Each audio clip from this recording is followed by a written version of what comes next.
حسن و حسین نام سے کوئی موسوم نہ ہوا تھا۔ حضرت انس رضی اللہ عنہ سے روایت ہے کہ نبی کریم صلی اللہ علیہ وآلہ وسلم کے ساتھ امام حسن رضی اللہ عنہ سے زیادہ مشابہت رکھنے والا کوئی نہیں تھا۔ حضرت امام حسن رسول کریم سے چہرے سے سینے تک اور امام حسین سینے سے قدموں تک رسول صلی اللہ علیہ وآلہ وسلم کی شبیہ تھے۔ خدا کی وحی کے بغیر کوئی کام اور کلام نہ کرنے والے رسول خدا صلی اللہ علیہ وآلہ وسلم کی نوازوں سے محبت اور اللہ کے نزدیک مقام کا اندازہ اس حدیث مبارکہ سے لگایا جا سکتا ہے۔ روایت ہے کہ رسول کریم صلی اللہ علیہ وآلہ وسلم نماز عشاء ادا کرنے کے لیے باہر تشریف لائے اور آپ صلی اللہ علیہ وآلہ وسلم اس وقت حضرت امام حسن اور حضرت امام حسین کو گود میں اٹھائے ہوئے تھے۔ آپ صلی اللہ علیہ وآلہ وسلم اس وقت آگے بڑھے نماز کی امامت فرمانے کے لیے اور ان کو زمین پر بٹھلایا، پھر نماز کے واسطے تکبیر فرمائی۔ آپ صلی اللہ علیہ وآلہ وسلم نے نماز کے درمیان ایک سجدے میں تاخیر فرمائی تو میں نے سر اٹھایا تو دیکھا صاحبزادے یعنی رسول کریم صلی اللہ علیہ وآلہ وسلم کے نواسے آپ کی پشت مبارک پر ہیں اور آپ اس وقت حالت سجدے میں ہیں۔ پھر میں سجدے میں چلا گیا۔ جس وقت آپ صلی اللہ علیہ وآلہ وسلم نماز سے فارغ ہوئے تو لوگوں نے عرض کیا یا رسول اللہ صلی اللہ علیہ وآلہ وسلم، آپ نے نماز کے دوران ایک سجدہ ادا فرمانے میں تاخیر کیوں فرمائی؟ آپ صلی اللہ علیہ وآلہ وسلم نے فرمایا، ایسی کوئی بات نہ تھی، میرے نواسے مجھ پر سوار ہوئے تو مجھ کو برا محسوس ہوا کہ میں جلدی اٹھ کھڑا ہوں اور اس کی مراد یعنی کھیلنے کی خواہش مکمل نہ ہو۔ حضرت صلی اللہ علیہ وآلہ وسلم ایک دن محو خطبہ تھے کہ حسنین آ گئے اور حسن کے پاؤں دامن ابا میں اس طرح الجھے کہ زمین پر گر پڑے۔ یہ دیکھ کر حضرت صلی اللہ علیہ وآلہ وسلم نے خطبہ ترک کر دیا اور ممبر سے اتر کر انہیں آغوش میں اٹھا لیا اور ممبر پر تشریف لے جا کر خطبہ شروع فرمایا۔ حضرت برا بن عازب رضی اللہ عنہ سے روایت ہے کہ میں نے دیکھا کہ نبی کریم صلی اللہ علیہ وآلہ وسلم نے حضرت حسن بن علی رضی اللہ عنہ کو اپنے مبارک کندھے پر اٹھایا ہوا تھا اور آپ صلی اللہ علیہ وآلہ وسلم فرما رہے تھے، اے اللہ میں اس سے محبت کرتا ہوں، پس تو بھی ان سے محبت فرما۔ بخاری و مسلم۔ اہل بیت سے آپ کو سب سے پیارا کون ہے؟ فرمایا حسن اور حسین رضی اللہ عنہ۔ آپ صلی اللہ علیہ وآلہ وسلم حضرت فاطمہ رضی اللہ عنہا سے فرمایا کرتے، میرے دونوں بیٹوں کو میرے پاس بلاؤ۔ پھر آپ صلی اللہ علیہ وآلہ وسلم دونوں کو سونگھا کرتے اور انہیں اپنے ساتھ لپٹا لیا کرتے تھے۔ ترمذی۔ حضرت ابن عمر رضی اللہ عنہ سے روایت ہے کہ حضور اکرم صلی اللہ علیہ وآلہ وسلم نے فرمایا، حسن اور حسین رضی اللہ عنہ دونوں دنیا میں میرے دو پھول ہیں۔ حضرت ابو ہریرہ رضی اللہ عنہ سے روایت ہے کہ رسول کریم صلی اللہ علیہ وآلہ وسلم کا ارشاد ہے، جس نے ان دونوں یعنی حسن و حسین سے محبت کی اس نے مجھ سے محبت کی، اور جس نے ان دونوں سے بغض رکھا اس نے مجھ سے بغض رکھا۔ حضرت ابن عباس رضی اللہ عنہ سے روایت ہے کہ رسول کریم صلی اللہ علیہ وآلہ وسلم نے فرمایا، کیا میں تمہیں ان کے بارے میں نہ بتاؤں جو اپنے نانا نانی کے لحاظ سے سب لوگوں سے بہتر ہیں؟ کیا میں تمہیں ان کے بارے میں نہ بتاؤں جو اپنے چچا اور پھوپھی کے لحاظ سے سب لوگوں سے بہتر ہیں؟ کیا میں تمہیں ان کے بارے میں نہ بتاؤں جو اپنے ماں باپ کے اعتبار سے سب لوگوں سے بہتر ہیں؟ وہ حسن اور حسین رضی اللہ عنہ ہیں۔ سیدہ فاطمہ رضی اللہ عنہا سے روایت ہے کہ وہ حضرت حسن اور حضرت حسین رضی اللہ عنہ کو رسول کریم صلی اللہ علیہ وآلہ وسلم کے مرض الوصال کے دوران آپ صلی اللہ علیہ وآلہ وسلم کی خدمت میں لائیں اور عرض کی، یا رسول اللہ، انہیں اپنی وراثت میں سے کچھ عطا فرمائے۔ رسول کریم صلی اللہ علیہ وآلہ وسلم نے فرمایا، حسن میری ہیبت اور سرداری کا وارث ہے اور حسین میری جرت اور سخاوت کا وارث ہے۔ امام حسن مجتبیٰ رضی اللہ عنہ نے 7 سال اور کچھ مہینے تک اپنے نانا رسول خدا صلی اللہ علیہ وآلہ وسلم کا زمانہ دیکھا اور حضرت صلی اللہ علیہ وآلہ وسلم کی آغوش محبت نے پرورش پائی۔ پیغمبر اکرم صلی اللہ علیہ وآلہ وسلم کی رحلت کے بعد جو حضرت فاطمہ زہرا رضی اللہ عنہا کی وفات سے 3 سے 6 مہینے پہلے ہوئی، آپ اپنے والد ماجد کے زیر تربیت آ گئے تھے۔ فرزند رسول امام حسن مجتبیٰ رضی اللہ عنہ اپنے والد گرامی کی شہادت کے بعد امامت کے درجے پر فائز ہوئے۔ اس کے ساتھ خلافت اسلامیہ پر بھی متمکن ہوئے اور تقریباً 6 ماہ تک آپ نے امور مملکت کا نظم و نسق سنبھالا۔ آپ کا عہدہ بھی خلفائے راشدین میں شمار کیا جاتا ہے۔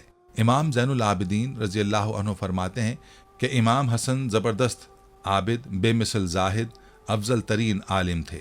آپ نے جب بھی حج فرمایا پیدل فرمایا، کبھی کبھی برہنہ حج کے لیے جاتے تھے۔ آپ اکثر یاد خدا بندی میں گریا کرتے تھے۔ جب آپ وضو کرتے تھے تو آپ کے چہرے کا رنگ زرد ہو جایا کرتا تھا، اور جب نماز کے لیے کھڑے ہوتے تھے تو بیت کی مثل کانپنے لگتے تھے۔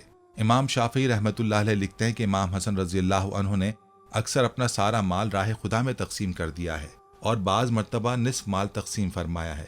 وہ عظیم پرہیزگار تھے۔ حضرت امام حسن کے والد بزرگوار امیر المومنین حضرت علی علیہ السلام نے 21 رمضان کو شہادت پائی۔ اس وقت امام حسن کی عمر 37 سال 6 یوم کی تھی۔ حضرت علی کی تکفین و تدفین کے بعد عبداللہ ابن عباس کی تحریک سے قیس ابن سعد بن عبادہ انصاری نے امام حسن کی بیعت کی اور ان کے بعد تمام حاضرین نے بیعت کر لی، جن کی تعداد 40,000 تھی۔ یہ واقعہ 21 رمضان 40 ہجری یوم جمعہ کا ہے۔ ابن کثیر، ابن عباس رضی اللہ تعالی عنہ نے کھڑے ہو کر تقریر کی اور لوگوں کو بیعت کی دعوت دی۔ سب نے انتہائی خوشی اور رضامندی کے ساتھ بیعت کی۔ آپ نے مستقبل کے حالات کا صحیح اندازہ کرتے ہوئے اسی وقت لوگوں سے صاف صاف یہ شرط کر دی کہ اگر میں صلح کروں تو تم کو صلح کرنی ہوگی، اور اگر میں جنگ کروں تو تمہیں میرے ساتھ مل کر جنگ کرنا ہوگی۔ سب نے اس شرط کو قبول کر لیا۔ آپ نے انتظام حکومت اپنے ہاتھ میں لیا، لیکن جب آپ نے دیکھا کہ اسلامی معاشرہ انتشار کا شکار ہے تو آپ نے تخت حکومت کو خیر بات کہہ دیا، کیونکہ امام حسین رضی اللہ عنہ کا واحد مقصد حکم خدا اور حکم رسول کی پابندی کا اجرا چاہیے تھا۔ امام حسن نے دین خدا کی سربلندی، فتنہ و فساد کا سر کچلنے، کتاب خدا اور سنت رسول پر عمل درآمد کو یقینی بنانے کے لیے اپنے نانا رسول خدا صلی اللہ علیہ وآلہ وسلم کی صلح حدیبیہ کی تاسی میں تخت حکومت کو ٹھوکر مار کر جو تاریخی صلح کی، وہ اسلام کی تاریخ کا ایسا ناقابل فراموش باب ہے جس کی نظیر نہیں ملتی۔ امام حسن رضی اللہ عنہ اگرچہ صلح کے بعد مدینے میں گوشہ نشین ہو گئے تھے، لیکن حق کے مرکز اور تعلیمات محمدی صلی اللہ علیہ وآلہ وسلم کے سرچشمہ امام حسن رضی اللہ عنہ کا قائم رہنا دشمنان دین کو کب گوارا تھا۔ اس لیے نواز رسول صلی اللہ علیہ وآلہ وسلم امام حسن کو زہر دے کر شہید کر دیا گیا۔ رسول کے پیارے نواسے امام حسن رضی اللہ عنہ نے 28 صفر 50 ہجری کو جام شہادت نوش کیا اور جنت البقیع میں مدفون ہوئے۔ حضرت صلی اللہ علیہ وآلہ وسلم کو حضرت حسن رضی اللہ عنہ سے جو غیر معمولی محبت تھی وہ کم خوش قسمتوں کے حصے میں آئی ہوگی۔ آپ نے بڑے ناز و نام سے ان کی پرورش فرمائی، کبھی آغوش شفقت میں لیے ہوئے نکلتے، کبھی دوش مبارک پر سوار کیے ہوئے ہوتے، ان کی ادنا ادنا تکلیف پر بے قرار ہو جاتے۔ بغیر حسن رضی اللہ عنہ کو دیکھے ہوئے نہ رہا جاتا تھا۔ ان کو دیکھنے کے لیے روزانہ فاطمہ زہرا رضی اللہ عنہا کے گھر تشریف لے جاتے تھے۔ حضرت حسن رضی اللہ عنہ اور حضرت حسین بھی آپ سے بے حد مانوس ہو گئے تھے۔ کبھی نماز کی حالت میں پشت مبارک پر چڑھ کے بیٹھ جاتے، کبھی رکوع میں ٹانگوں کے درمیان گھس جاتے، کبھی ریش مبارک سے کھیلتے، غرض طرح طرح کی شوخیاں کرتے۔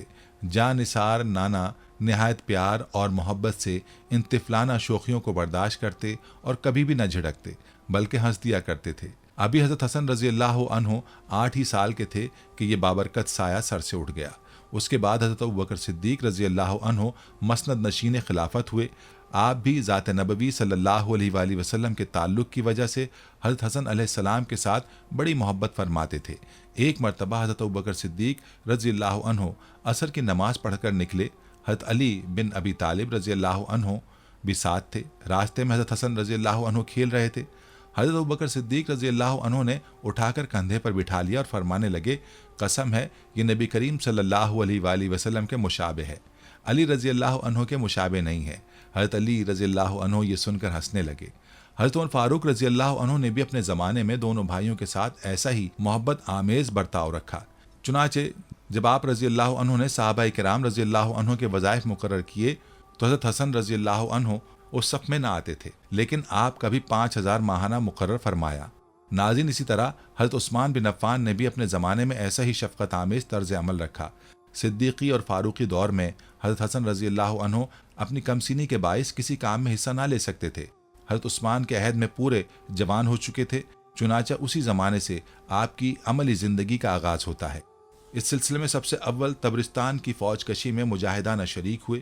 یہ فوج کشی سعید بن العاص کی ماتحتی میں ہوئی تھی۔ اس کے بعد جب حضرت عثمان رضی اللہ عنہ کے خلاف فتنہ اٹھا اور باغیوں نے قصر خلافت کا محاصرہ کر لیا تو حسن رضی اللہ عنہ نے اپنے والد بزرگوار کو یہ مفید مشورہ دیا، آپ محاصرہ اٹھنے تک کے لیے مدینے سے باہر چلے جائیے، کیونکہ اگر آپ کی موجودگی میں عثمان رضی اللہ عنہ شہید کر دیے گئے تو لوگ آپ کو متون کریں گے اور ان کی شہادت کا ذمہ دار ٹھہرائیں گے۔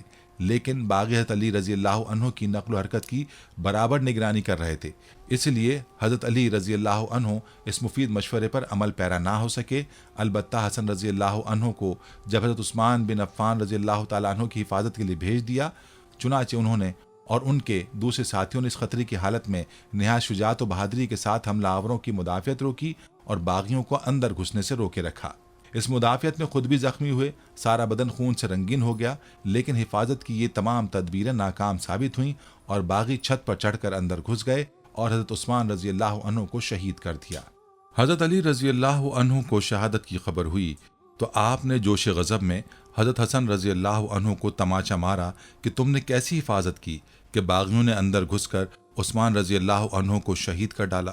حضرت عثمان بن عفان رضی اللہ عنہ کی شہادت کے بعد جب مسند خلافت خالی ہو گئی اور مسلمانوں کی نگاہ انتخاب حضرت علی بن ابی طالب رضی اللہ تعالی عنہ پر پڑی اور انہوں نے آپ کے ہاتھ پر بیعت کرنی چاہی، تو حضرت حسن رضی اللہ عنہ نے غائب عاقبت اندیشی سے والد بزرگوار کو یہ مشورہ دیا کہ جب تک تمام ممالک اسلامیہ کے لوگ آپ سے خلافت کی درخواست نہ کریں اس وقت تک آپ اسے قبول نہ فرمائیے۔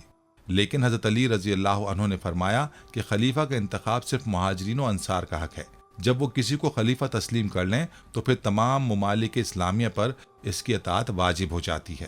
بیعت کے لیے تمام دنیا کے مسلمانوں کے مشورے کی شرط نہیں ہے اور خلافت قبول کر لی۔ ناظرین، خلافت کے 5ویں سال عبد الرحمن ابن ملجم نے حضرت علی رضی اللہ عنہ پر قاتلانہ حملہ کیا، زخم کاری تھا، اس لیے نقل و حرکت میں معذور ہو گئے۔ چنانچہ جمعے کی امامت حضرت حسن رضی اللہ تعالی عنہ کو تفویض فرمائی۔ اس جمعے میں آپ نے ذیل کا خطبہ دیا: خدا نے جس نبی کو مبعوث کیا اس کو ایک ذات، ایک قبیلہ اور ایک گھر عنایت فرمایا۔ اس ذات کی قسم جس نے محمد صلی اللہ علیہ وآلہ وسلم کو مبعوث کیا، جو شخص ہم اہل بیت کا کوئی حق تلف کرے گا، خدا اس اطلاف حق کے بقدر اس شخص کا حق گھٹا دے گا۔ حضرت علی بن ابی طالب کا زخم نہایت کاری تھا۔ جب بچنے کی کوئی امید باقی نہ رہی تو بعض ہوا خواہوں نے آپ سے حضرت حسن رضی اللہ عنہ کی آئندہ جانشینی اور خلافت کے بارے میں سوال کیا۔ آپ نے فرمایا: نہ میں حکم دیتا ہوں نہ روکتا ہوں۔ زخمی ہونے کے 30 دن حضرت علی رضی اللہ عنہ جنت الفردوس کو سدھار گئے۔ حضرت حسنین رضی اللہ عنہ نے غسل دیا۔ حضرت حسن رضی اللہ عنہ نے نماز جنازہ پڑھائی اور نماز فجر کے قبل آپ کا جسد خاکی مقام رہ میں جامع مسجد سے متصل سپرد خاک کر دیا گیا۔ حضرت علی بن ابی طالب کی وفات کے بعد سب کی نظریں حضرت حسن کی طرف تھیں۔ چنانچہ والد بزرگوار کی تدفین سے فراغت کے بعد آپ جامع مسجد تشریف لائے۔ مسلمانوں نے بیعت کے لیے ہاتھ بڑھائے تو آپ نے ان سے بیعت لی۔ آپ کے دور خلافت میں مسلمان 2 گروہوں میں بٹ گئے۔ آپ نے ان کے درمیان صلح فرمائی۔ چنانچہ اس صلح کی صورت میں آن حضرت صلی اللہ علیہ وآلہ وسلم کی یہ پیشگوئی پوری ہو گئی کہ میرا یہ بیٹا سید ہے، خدا اس کے ذریعے مسلمانوں کے 2 بڑے فرقوں میں صلح کرائے گا۔ با اختلاف روایت آپ کی مدت خلافت 5.5 مہینے یا 6 مہینے سے کچھ زیادہ یا 7 مہینے سے کچھ زیادہ تھی۔ آپ کی بیعت خلافت کی تاریخ تو متعین ہے مگر دستبرداری کی تاریخ میں بڑا اختلاف ہے۔ حضرت حسن رضی اللہ تعالی عنہ کی خلافت سے دستبرداری اور حضرت امیر معاویہ کے ساتھ صلح کی وجہ سے کافی لوگوں کو صدمہ پہنچا۔ اس میں شک نہیں کہ حضرت حسن رضی اللہ عنہ کے کچھ آدمیوں نے، جن پر شامیوں کا مخفی جادو چل گیا تھا، کمزوری دکھائی تھی، لیکن ان کے علاوہ ہزاروں فدایان علی رضی اللہ عنہم اس وقت جان دینے کے لیے آمادہ تھے۔ خود قیس بن سعد جو حضرت حسن رضی اللہ عنہ کے مقدمۃ الجیش کے کماندار تھے، حضرت حسن رضی اللہ عنہ کے حکم پر حضرت معاویہ کا مقابلہ چھوڑ کر مدائن تو چلے آئے تھے، لیکن دستبرداری کے بعد کسی طرح امیر معاویہ کی خلافت تسلیم کرنے پر تیار نہ ہوتے تھے اور ان سے مقابلہ کرنے کے لیے ہمتن آمادہ تھے اور اپنی ہم خیال جماعت سے جنگ کے لیے بیعت بھی لے لی تھی۔ لیکن آخر میں امیر معاویہ نے ان کے تمام مطالبات مان کر صلح کر لی۔ دستبرداری کے بعد حضرت حسن رضی اللہ عنہ آخری لمحہ حیات تک اپنے جد بزرگوار کے جوار میں خاموشی و سکون کی زندگی بسر کرتے رہے۔ 50 ہجری میں کسی نے آپ کو زہر دے دیا۔ سم قاتل تھا، قلب و جگر کے ٹکڑے کٹ کٹ کر گرنے لگے۔ جب حالت زیادہ نازک ہوئی اور زندگی سے مایوس ہو گئے تو حضرت حسین رضی اللہ عنہ کو بلا کر ان سے واقعہ بیان کیا۔ انہوں نے زہر دینے والے کا نام پوچھا۔ فرمایا: نام پوچھ کر کیا کرو گے؟ عرض کیا: قتل کر دوں گا۔ فرمایا: اگر میرا خیال صحیح ہے تو خدا بہتر بدلہ لینے والا ہے، اور اگر خیال غلط ہے تو میں نہیں چاہتا کہ میری وجہ سے کوئی ناکردہ گناہ پکڑا جائے اور زہر دینے والے کا نام بتانے سے انکار کر دیا۔ حضرت حسن کو اپنے نانا کے پہلو میں دفن ہونے کی بڑی تمنا تھی، اس لیے اپنی محترم نانی حضرت عائشہ صدیقہ سے حجرہ نبوی میں دفن ہونے کی اجازت چاہی۔ انہوں نے خوشی کے ساتھ اجازت دے دی۔ اجازت ملنے کے بعد بھی احتیاطاً فرمایا، میرے مرنے کے بعد دوبارہ اجازت لے لینا، ممکن ہے میری زندگی میں مروت سے اجازت دے دی ہو، اگر دوبارہ اجازت مل جائے تو روضہ نبوی میں دفن کرنا۔ مجھے خطرہ ہے کہ اس میں بنی امیہ مزاحم ہوں گے، اگر مزاحمت کی صورت پیش آئے تو اصرار نہ کرنا، اور جنت البقیع الغرقد کے گورو غریباں میں دفن کر دینا۔ زہر کھانے کے تیسرے دن ضروری وصیتوں کے بعد با اختلاف روایت ربیع الاول 49 ہجری یا 50 ہجری میں آپ نے دنیا فانی کو خیر باد کہا۔ وفات کے وقت 47 یا 48 سال کی عمر تھی۔ ابن سعد نے عمران ابن عبداللہ ابن طلحہ سے روایت کی ہے کہ کسی نے حضرت امام حسن رضی اللہ تعالی عنہ کو خواب میں دیکھا، آپ کے دونوں چشم کے درمیان قل لکھی ہوئی تھی۔ آپ کے اہل بیت میں اس سے بہت خوشی ہوئی، لیکن جب یہ خواب حضرت سعید بن مسیب رضی اللہ تعالی عنہ کے سامنے بیان کیا گیا تو انہوں نے فرمایا، واقعی اگر یہ خواب دیکھا ہے تو حضرت امام رضی اللہ عنہ کی عمر کے چند ہی روز رہ گئے ہیں۔ یہ تعبیر صحیح ثابت ہوئی اور بہت قریب زمانے میں آپ کو زہر دے دیا گیا۔ زہر کے اثر سے اسہال کبدی لاحق ہوا اور آنتوں کے ٹکڑے کٹ کٹ کر اسہال میں خارج ہوئے۔ اس سلسلے میں آپ کو 40 روز سخت تکلیف رہی۔ قریب وفات جب آپ کی خدمت میں آپ کے برادر عزیزم سیدنا حضرت امام حسین رضی اللہ عنہ نے حاضر ہو کر دریافت فرمایا کہ آپ کو کس نے زہر دیا ہے، تو فرمایا کہ تم اسے قتل کرو گے۔ حضرت امام حسین نے جواب دیا کہ بے شک۔ حضرت امام علی مقام نے فرمایا کہ میرا گمان جس کی طرف ہے، اگر در حقیقت وہی قاتل ہے تو اللہ تعالیٰ منتقم حقیقی ہے، اس کی گرفت بہت سخت ہے، اور اگر وہ نہیں ہے تو میں نہیں چاہتا کہ میرے سبب کوئی بے گناہ مبتلا مصیبت ہو۔ مجھے اس سے پہلے بھی کئی مرتبہ زہر دیا گیا ہے، لیکن اس مرتبہ کا زہر سب سے زیادہ تیز ہے۔ حضرت امام حسن رضی اللہ تعالی عنہ کی کرامت و منزلت کیسی بلند و بالا ہے کہ اپنے آپ سخت تکلیف میں مبتلا ہیں، آنتیں کٹ کٹ کر نکل رہی ہیں، نزع کی حالت میں ہیں، مگر انصاف کا بادشاہ اس وقت بھی اپنی عدالت و انصاف کا نہ مٹنے والا نقش صفحہ تاریخ پر ثبت فرماتا ہے۔ اس کی احتیاط اجازت نہیں دیتی کہ جس طرف گمان ہے اس کا نام بھی لیا جائے۔ اس وقت آپ کی عمر 45 سال 6 ماہ چند روز کی تھی۔ آپ نے 5 ربیع الاول 49 ہجری کو اس دار ناپائیدار سے مدینہ طیبہ میں رحلت فرمائی۔ وفات کے قریب حضرت امام حسین رضی اللہ عنہ نے دیکھا کہ ان کے برادر محترم حضرت امام حسن رضی اللہ تعالی عنہ کو گھبراہٹ اور بے قراری زیادہ ہے، اور سیمائے مبارک پر حزن و ملال کے آثار نمودار ہیں۔ یہ دیکھ حضرت امام حسین رضی اللہ عنہ نے تسکین خاطر مبارک کے لیے عرض کیا کہ اے برادر گرامی، آپ کیوں رنجیدہ ہیں؟ بے قراری کا کیا سبب ہے؟ مبارک ہو آپ ان قریب حضور پر نور سید عالم صلی اللہ تعالی علیہ وآلہ وسلم کی خدمت میں باریابی حاصل ہوگی، اور حضرت علی المرتضیٰ اور حضرت خدیجۃ الکبریٰ اور حضرت فاطمہ زہرا رضی اللہ عنہا اور حضرت قاسم و طاہر اور حضرت حمزہ و جعفر رضی اللہ تعالی عنہم کا دیدار نصیب ہوگا۔ حضرت امام حسن رضی اللہ تعالی عنہ نے فرمایا کہ اے برادر عزیز، میں کچھ اس امر سے داخل ہونے والا ہوں جس کی مثل اب تک داخل نہیں ہوا تھا، اور خلق الہی عز و جل میں سے ایسی خلق کو دیکھتا ہوں جس کی مثل میں نے کبھی نہیں دیکھی۔ اور اس کے ساتھ ہی آپ نے حضرت امام حسین رضی اللہ تعالی عنہ کے پیش آنے والے واقعات اور کوفیوں کی بدسلوکی کی ایذا و رسانی کا بھی تذکرہ کیا۔ اس ارشاد مبارک سے معلوم ہوتا ہے کہ اس وقت آپ کی نظر کے سامنے کربلا کا ہولناک منظر اور حضرت امام حسین رضی اللہ تعالی عنہ کی تنہائی کا نقشہ پیش تھا، اور کوفیوں کے مظالم کی تصویریں آپ کو غمگین کر رہی تھیں۔ ناظرین، وفات کے بعد حضرت حسین رضی اللہ تعالیٰ عنہ نے وصیت کے مطابق دوبارہ حضرت عائشہ رضی اللہ عنہا سے اجازت مانگی۔ آپ نے پھر فراخ دلی کے ساتھ اجازت دے دی، لیکن حضرت حسن کا خطرہ بالکل صحیح نکلا۔ مروان کو اس کی خبر ہوئی تو اس نے کہا کہ حسن کسی طرح روضہ نبوی میں دفن نہیں کیے جا سکتے۔ ان لوگوں نے عثمان بن عفان کو تو یہاں دفن ہونے نہیں دیا، اور حسن کو دفن کرنا چاہتے ہیں، یہ کسی طرح نہیں ہو سکتا۔ حضرت حسین رضی اللہ عنہ نے مقابلہ کرنا چاہا، مروان بھی لڑنے پر آمادہ ہو گیا، اور قریب تک ایک مرتبہ مدینہ کی زمین مسلمانوں کے خون سے لالازار بن جائے۔ اتنے میں مشہور صحابی حضرت ابو حریرہ رضی اللہ عنہ پہنچ گئے اور چلائے کہ یہ کیا ظلم ہے، ابن رسول اللہ صلی اللہ علیہ وآلہ وسلم کو اس کے نانا کے پہلو میں دفن کرنے سے روکا جاتا ہے۔ پھر حسین رضی اللہ عنہ سے کہا، اس کے لیے کشت و خون سے کیا فائدہ؟ حضرت حسن رضی اللہ عنہ کی وصیت بھول گئے کہ اگر خون ریزی کا خطرہ ہو تو عام مسلمانوں کے قبرستان میں دفن کر دینا۔ اس پر حضرت حسین رضی اللہ عنہ کا غصہ ٹھنڈا ہو گیا، اور بنی امیہ اور بنی ہاشم میں جنگ ہوتے ہوتے رہ گئی۔ اس کے بعد سعید بن العاص عامل مدینہ نے نماز جنازہ پڑھائی اور لاش مبارک جنت البقیع میں حضرت فاطمہ رضی اللہ عنہا کے پہلو میں سپرد خاک ہوئے۔ حضرت حسن رضی اللہ عنہ کا روضہ نبوی صلی اللہ علیہ وآلہ وسلم کے بجائے بقیع کے گور و غریبہ میں دفن کیا جانا بھی آپ کی روحانی تصرف کا نتیجہ تھا۔ مورخین نے زہر خوانی کی نسبت جادہ بنت اشس ابن قیس کی طرف کی ہے اور اس کو حضرت امام حسین کی زوجہ بتایا ہے، اور یہ بھی کہا ہے کہ زہر خورانی باغوائے یزید ہوئی ہے اور یزید نے اس سے نکاح کا وعدہ کیا تھا۔ اس تمام میں آ کر اس نے حضرت امام کو زہر دیا، لیکن اس روایت کی کوئی سند صحیح دستیاب نہیں ہوئی، اور بغیر کسی سند صحیح کے کسی مسلمان پر قتل کا الزام اور ایسا عظیم الشان قتل کا الزام کس طرح جائز ہو سکتا ہے؟ قطع نظر اس بات کے کہ یہ روایت کے لیے کوئی سند نہیں ہے اور مورخین نے بغیر کسی معتبر ذریعے یا معتمد حوالے کے لکھ دیا ہے، یہ خبر واقعات کے لحاظ سے بھی ناقابل اطمینان معلوم ہوتی ہے۔